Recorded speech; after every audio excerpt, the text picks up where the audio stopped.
Sorry, I'm losing my voice a little bit here, but look, Southern Indiana came out really ready to play, well prepared, and they played harder than we did at the beginning. I think that's pretty clear. You don't need me to tell you that, and that's disappointing. You know, that's not acceptable.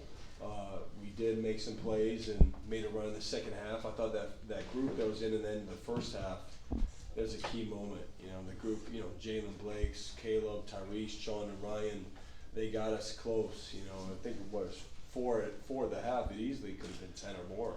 And so that group, our bench, you never know when your number is going to be called. And they picked up the energy, they picked up the fight on defense, and then that run we had to start the second half.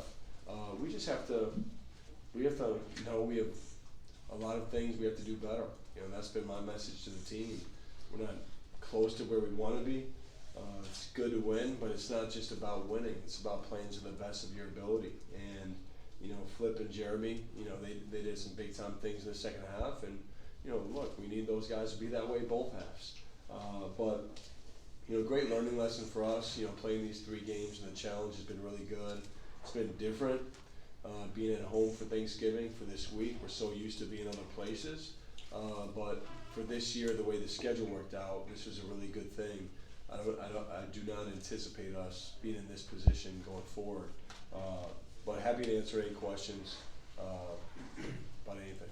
John, in the first half, you had a timeout with like 8.5 minutes left, and you came out on the court and you had a very emphatic conversation with your guys standing around you. Was that just about energy, effort, kind of what was seeming to bother you the most about around that time? Y'all were down 10 at that point. Yeah, for me it was just our defense. You know, we were giving up layups like crazy, and you know, up until this point, you know, we've held every team below their scoring average. And that's something, you know, we take a lot of pride in, and we've been good defensively. Clearly, still not where we need to be by the end of the year, but we were making strides. And I thought that showed where our heads were at. Just giving layups in transition, letting guys get behind us. That's not how we've played. And so it's earlier than I'd like to call a timeout, but I felt we needed it at that time. John, the full court press seemed to really energize your team, the crowd. You kind of flipped the script. Can you talk about that a little bit? Yeah, I mean, look, we needed a jolt. You know, we needed some energy, and we've had that in.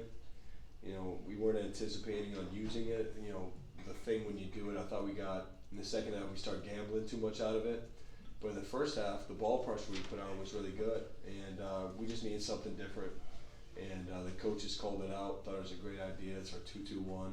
And I'll tell you though, it wouldn't work if you didn't pressure the ball and you didn't play with energy.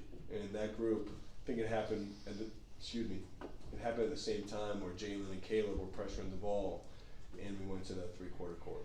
Does got a couple of 10-second violations early in the second half, kind of really quick, you know. I mean, that's not something you see a lot.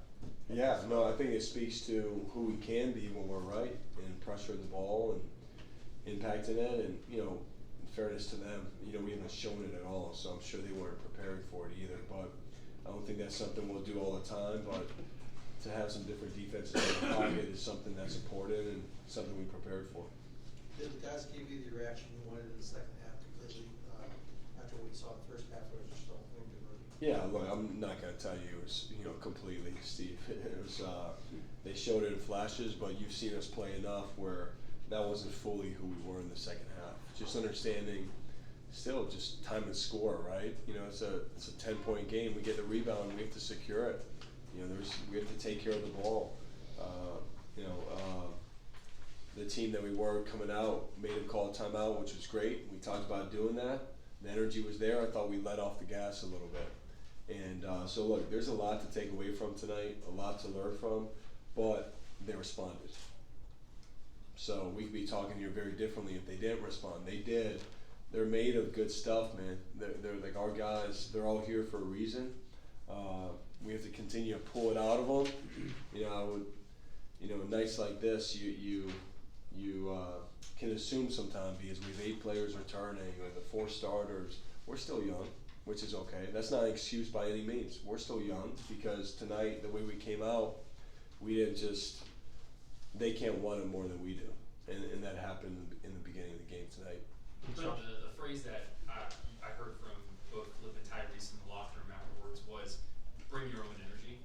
Is that something that you all have kind of preached to them? How do you go about doing that in moments like this? Well, I talked about that before the game, and you know, one of the amazing parts about being a Duke basketball player, you play in so many different environments, right? Whether it's on the road, whether it's in here, in Cameron. And I'd be remiss if I didn't say, you know, I told our guys after the game, we can be spoiled at times. You know, like it's Thanksgiving week, our students are not here, and we had an amazing crowd. You know, I just want to say to everybody who was here from out of town, I met a bunch of people. It was their first time here, second time here.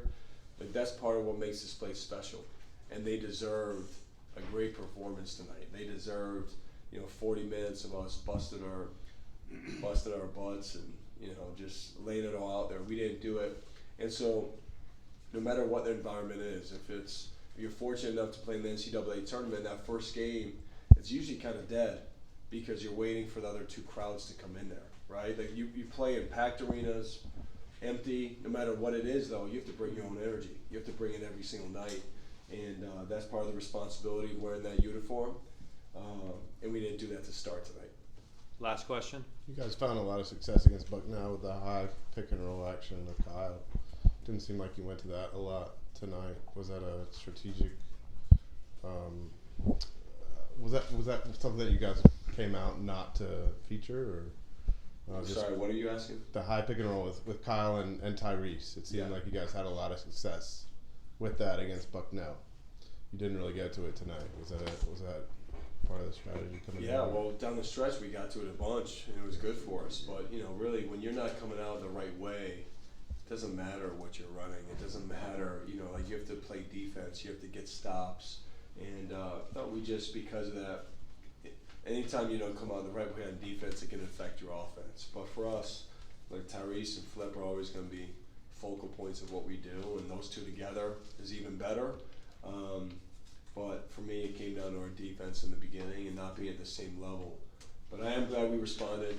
Thought it was in the second half is key, and we have to move on quickly now. And we're going on the road next 2 games. Thanks, Coach. Okay. Appreciate it.